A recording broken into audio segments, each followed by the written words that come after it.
recognize is that unlike Immanuel Kant, who argued for a deontological ethic, sort of the stuff that and I might do a video lecture on what deontological ethics means in the future, but not now.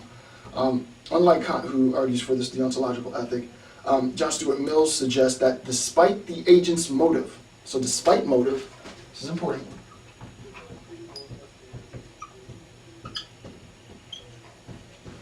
despite the agent's motive, if he saves someone from drowning, right? If he saves someone from drowning, his action is morally right.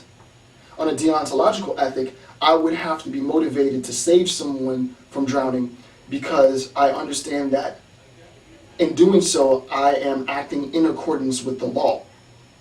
And I was like, no one thinks like that, right? No one thinks like that. Right? Now, there are some advantages to a deontological ethics, so I don't want to make it seem as though it's a bad ethical account. It's probably the most powerful ethical account.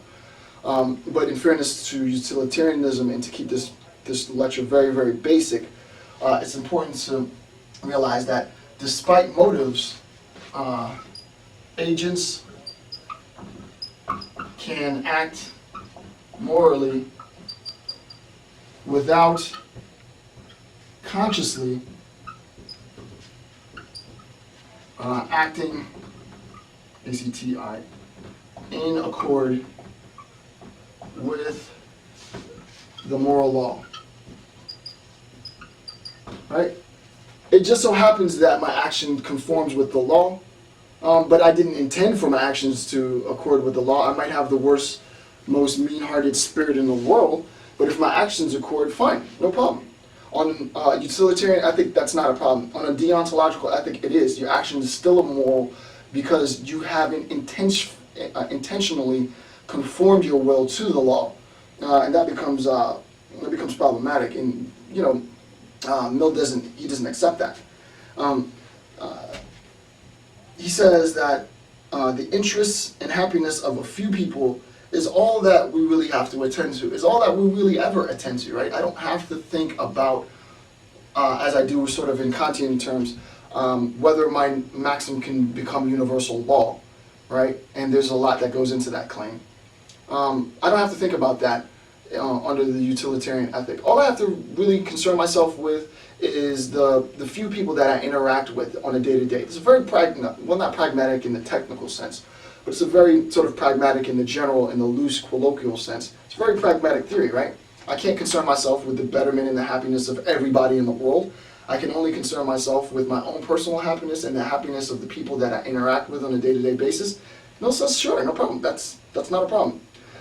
You don't have to worry about conforming your action to the law. Just try and maximize the happiness of the people around you. And if you think about this sort of aggregated, right, multiplied in little communities throughout the world, you can see how this would increase the total happiness of all, right? You can see if we all ascribe to that sort of sentiment, it would appeal to the greatest happiness of all. And he references the golden mean, right, within the Judeo-Christian conception: do unto others as you would have them do unto you. This is sort of like that motive. What's interesting, however, is that Immanuel Kant phrases the golden mean in its negation, right? Don't do to others what you would not have them do to you, which is a total different argument. And I think in that sense, the distinction between sort of the deontological ethic versus this utilitarian ethic, sort of the heart of the distinction is in that concept, right? Is in that idea of how we frame, how we come to understand this distinction in act, right? What I should do, what I should not do. Okay. The last thing for Mill is this notion of rights.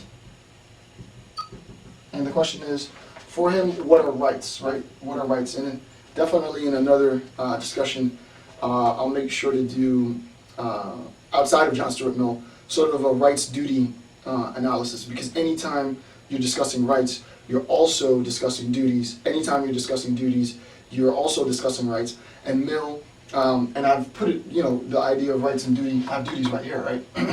I've been discussing rights and duties in this lecture, forgetting that many of you might not understand the relationship between rights and duties. So maybe in a separate video lecture, I'll do and I'll write it down so I don't forget. I'll do a general account of the relationship between rights and duties, because that's being sort of, that's in the background. It's sort of implicit, and not recognizing the function that rights and duties has, which I don't have time to get into now. Won't give you, there's quite a bit that's being lacked, that's not coming to the surface. A better understanding of rights and duties will make sort of Mills's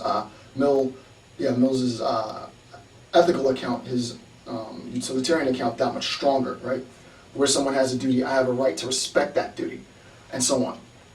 Okay, so that's him on the burden of utilitarianism. It's not the case that utilitarianism is this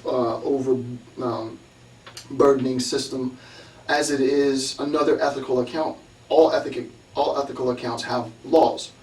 All determinations of morality arise from how the individual agent conforms to the law, right? So we have the law, we have the agent and the act, and what we do is we look at the act, and if the act conforms, it's moral. If the act doesn't conform, it's immoral. All systems do this. Virtue ethics does this. A deontological Kantian ethic does this. Utilitarian ethic does this. All ethics have this structure where the law governs action. Those actions that conform to the law are moral. Those actions that do not conform to the law are immoral. And all Mill is saying is that this is another system. He views his system as a less rigid. He doesn't necessarily say this, but you know that's what he's making clear, is that he views a utilitarian system as less rigid than a deontological or a Kantian system, because it incorporates sort of the flexible account, and the reality that most of us aren't really going to be concerned with bettering the existence of, the world in its totality. We really don't care, which is unfortunate, but it's true.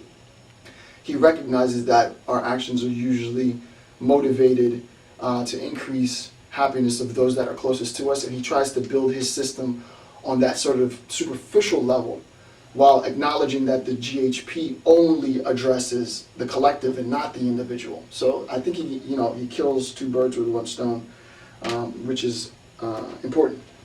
All right, and then the very last thing to account for is that Mill says that people without virtuous characters can still commit right action, right? You don't have to be a virtuous person in order to do a right act under utilitarianism. You could have a very terrible character.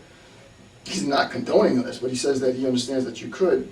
And despite that character, you could still act virtuously. You could still act rather morally. Why? Because this is not an ethic of obligation. This is an ethic of utility, of increasing happiness. And though my nature might be conflicted, I can still act virtuously. I can still conform to the moral law without having to acknowledge my conformity, right? It's not that I need to be conscious of this. And I think that says a lot to, and that there's a lot of credit that should be given to John Stuart Mill in that regard. It's important to recognize then, and the last thing that I wrote is, Mill argues that if the argument suggests that judgments take precedence over personal opinion, then that critique is a critique of all systems, right? It is always the case that the individual agent has to act in accordance to the law.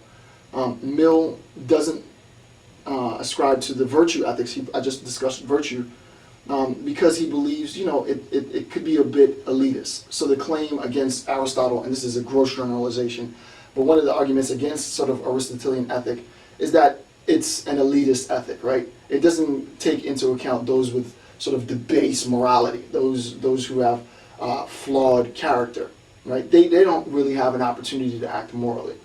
Gross generalization, but that's the account. The next account is on a deontological or Kantian ethic, right? Well, that system is just too, Mill thinks that system is too burdensome. There's too much obligation, right? The individual always has to take into account the moral law while simultaneously taking into consideration the totality of everyone's action, right? If I maximize this, am I going to arrive at a contradiction or not? If I'm going to arrive at a contradiction, I can't do it. If I'm not, I can't. That's too much. So his account is to sort of, at least in my terms, is to sort of hybrid the virtue ethic of Aristotle and the deontological ethic of Kant and create this new ethic of utility, right? In a sense, that's what he does. And what Mill is intending to do is Mill wants to recognize the sort of the ease with which we act and govern. In that regard, I think we should definitely praise his effort. Okay, that concludes this section of the discussion. I appreciate you taking the time listening to this account on utilitarianism. I will have further installments of utilitarianism and John Stuart Mill's ethic, not particularly because I love utilitarianism more than any other ethic, but I think that it's a very sort of user-friendly way of understanding or being introduced to the idea of ethics and ethical action. I appreciate you watching. I'm Dr. Jason J. Campbell. Thank you, and have a good day.